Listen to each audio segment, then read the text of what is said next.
Okay, YouTube was there. Mr. Bo is there back with another banger. In this video, Eddie Hearn says Jaron Ennis is going to unify or face a huge name at welterweight 2025.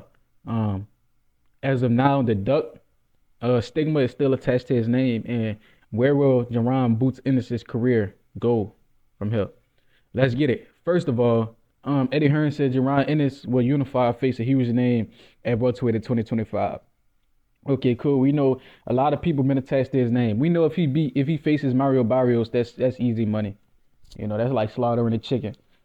But we know his toughest fight is gonna come from Brian Norman or who else is at 47? Is Stanley Otis there? Stanley Otis at 47. We know his toughest fight is gonna come from Brian Norman or Stanley Otis. Conor Ben might even get thrown in that mix. But I got him whooping Conor Ben's ass. Cause Conor Ben ain't nothing but an undersized drug cheat. He ain't nothing but a rich kid, daddy's money, undersized drug cheat. That's what I think of when I think of Conor Ben. Daddy's money, undersized drug cheat. That's what I think of. But the biggest name at 47 is Boots Ennis. The second biggest name is Conor Ben, and the third biggest name is Barrios and Norman. I think they tied for third biggest name because what is Barrios known for? Getting whooped on by Tank Davis, losing to Keith Thurman, and beating Ugas.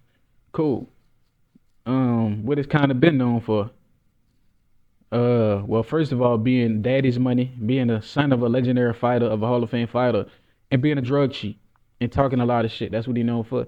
Brian Norman known for being good at boxing. That's what he known for. And his dad talk a lot of shit. You know, boxing fathers have always and always will talk a lot of shit. The only father that irked me when he talks shit is Floyd Schofield Sr. or Auntie Sco. Like that dude. What the fuck are you doing? Shakur no. Tank Dell, all of them know. My son is the best. That dude be zesty as hell, bro. Like what the hell are you talking about? Yeah, like I'm saying, if he gonna unify, he might as well fight three unifications. Try to go undisputed in 1 year. Why not? He might as well fight multiple unifications in 1 year. He might as well send Barrios and B Norman that contract. Fuck it. And Stanley Onis. Fuck it. Send them all a contract. And yeah, but as far as we know, that duck is still attached to his name. You know what I mean? People think he ducked Virgil Ortiz. I think he did duck Virgil Ortiz because he didn't accept the offer, the opportunity. So I think that was a duck. But he wanted it to be under his circumstances, and I understand that. But that don't make it look like it's not a duck. They just make it look like um you had a reason to not fight him, which is still a duck. Um, but yeah, bro, to remove that duck from his name, he got to do multiple things. And if he moves to 54, which I believe he will do in the future, obviously, because he said he wanted to be 4 times undisputed, so he got to move to 4 different weight classes, right? At 54, since he the IBF champ, I think that he should tell the IBF he wants to become the #1 mandatory for Bakram, and either fight Bakram first or fight Virgil Ortiz first. But I think if he moved to 54, that's gonna be his top 2 fights. Virgil Ortiz is his money fight. That's like Tank fighting Ryan Garcia. Boots fighting Virgil Ortiz is like Tank versus Ryan Garcia. That's literally the Mexican Black American rivalry. It's always gonna be a thing. Always has been, always will be in boxing. Especially in like the middleweight classes. The lower the middleweight classes is where those rivals. In heavyweight, black fighters usually go against, the biggest white fighters or against the biggest black fighters. The top 10 sold pay-per-views ever, like 9 or 8 of them all included a black fighter. And a lot of the times it was a black fighter versus another black fighter. Mike Tyson, Roy Jones, Mike Tyson Lewis, Mike Tyson Holyfield, Floyd Mayweather, um, Floyd Mayweather ended like 4 or 5 times. Tank Davis. Um, yeah, so in the top 10, we know black fighters gonna sell regardless. And Mexican fighters, when they fight black fighters, it sells a lot. And when black fighters fight other black fighters, it sells a lot. But if he go to 54, he should activate his mandatory fight Bakram and fight Virgil. Bakram is his like title fight. That's like when he get his name. So I think if you go to 54, he's gonna have to see Bakram to get a belt, so he could have like a home. You need a home in boxing, and your home is your belt. And once he get his home, I think that's when he can make that money fight versus Virgil. He got to be acclimated to the division. And Boots is big, bro. I don't think y'all understand. When Boots move up to 54, he's gonna be bigger than the 54 pounders. He's bigger than Terrence Crawford. He's bigger than Madrimov. He's bigger than Virgil Ortiz. He's bigger than Bakram. And when I say bigger, I mean by frame. He's taller and he's longer than those guys, meaning he could put on more weight easily because his body is bigger than theirs. So that means if he put on more weight, he'll be more agile because he's naturally bigger than him and he don't got to force weight on. Jaron Ennis is a big dude, 5'10" with a 74-inch reach. That's like a what, 6'2" reach on a 5'10" frame. I don't think y'all understand how big that is. Pause, no diddy. Dude is massive, bro. For 47, he's big as shit. And for 54, he's still gonna be big. He not gonna start running into dudes really bigger than him until he get to 160. That's when he gonna run into dudes bigger than him. Jaron Ennis is the huge fighter. And at 160, he's bigger than a lot of dudes.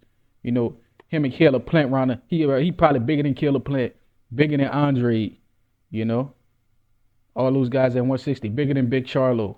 No, he not. Never mind. No, he not. The Charlo is bigger than him, but that's neither here nor there. But yeah, dude, big, bro. And if he go to 54, he can make some noise. If he fights Bakram, he can't take unnecessary risks because Bakram got a left hook that'll make him test the canvas or at least hurt him. That'll be unnecessary against Bakram. Bakram come to fight. Bakram look like he'll take somebody's life. And we know Jaron Ennis will do the same thing. You know, so that'll be a hell of a fight.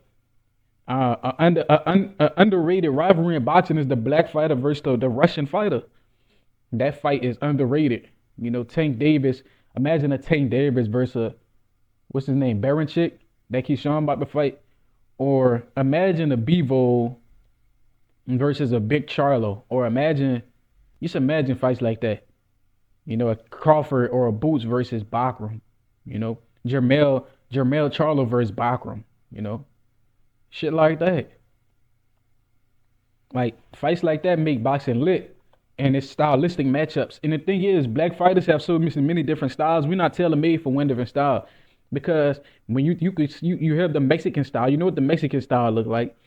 Very high guard, very aggressive. You know what the Russian style look like? Pendulum step, fluid punching, you know. But, you know, we know what the Cuban style look like. Finesse, southpaws. With the black American style, you get everything. You get a high guard pressure fighter in Errol Spence. You get switch hitters who can do everything, Terrence Crawford. We get a knockout artist, Tank Davis. You get a pure boxer, Devin Haney, Chris Stevenson. You know? You get everything. You get everything in black fighters. And that's why they so hated, because they have so much variety. There's no one style when it comes to a black fighter. When it comes to Eastern Europeans, they got that pendulum style. Behind the lead hand, fluently moving backwards and forwards while throwing punches. Mexican style, they got high guards and they got powerful punches inside game. Cubans, a lot of them southpaw, finesse. But with the black Americans, they can do almost anything. You got Jaron Ennis, switch hitter with power. We got Terrence Crawford, switch hitter, knockout power and aggressive, can box, do whatever. Errol Spence has like a Mexican style. Devin Haney, Shakur Stevenson, pure boxers. Like, we got every style you can ever imagine. And that's why they the most hated. That's why they go continue to be the most hated. But they got to understand their power and why they hate it and embrace being hated. Black fighters going to be hated no matter what they do. Errol Spence, the coolest dude you can imagine. I seen so much hate for Errol Spence after he lost.